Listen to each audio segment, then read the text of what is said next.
This video is brought to you by Osmocote, the Planters plant food. Hi, I'm Marianne Binetti with some tips for your houseplants. Now, I just got these two houseplants from this nursery here, and I love this one because it is called the Crispy Wave Japanese Fern, and it is a really good houseplant for cleaning carbon dioxide, and houseplants really do help clean the air.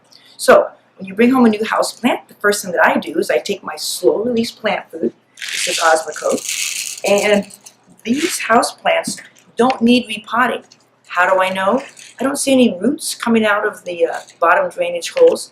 I'm just going to give them a little bit of fertilizer sprinkled on top of the soil, just a little bit. And I also bought this teeny tiny little ribbon plant. It's very cute. It just needs just a couple of grains of Osmocote. Now I do that because I want to get them off to a good start, and it's a very slow release plant food. Osmocote is good for indoor plants and outdoor plants. But you bring them home from the nursery, they look a little bit plain. So here's some tips for livening things up. This is a pot with no drainage holes, so it's not going to allow water to go all over your desk or your table. Let's say you have this in your office. But you don't want this plant, when you water it, you don't want it sitting in the drainage water.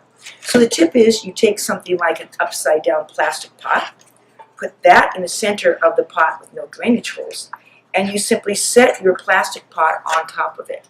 Now this fern, when I water the fern, the water will be collected into this container that has no drainage holes, and the humidity from the drainage water can evaporate, add humidity for the fern, but the roots of the fern are not sitting in water.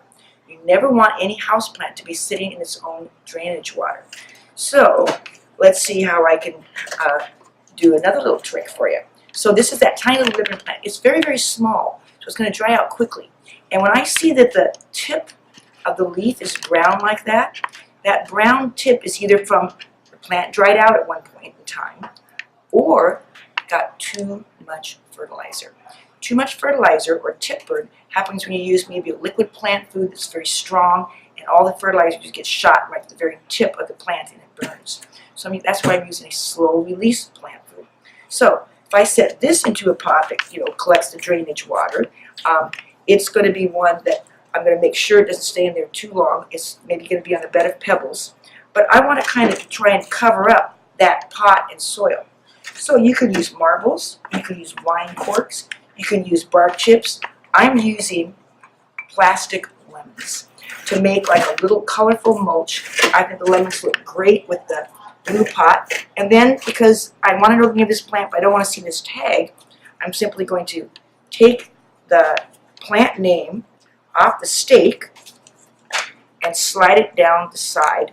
So if I want to know the plant name, I know where to find it. But meanwhile, I have a little bit of Mediterranean sunshine here with my lemon mulch, my ribbon plant, and then my beautiful Japanese fern. This has been Marianne Binetti with easy answers for great gardens.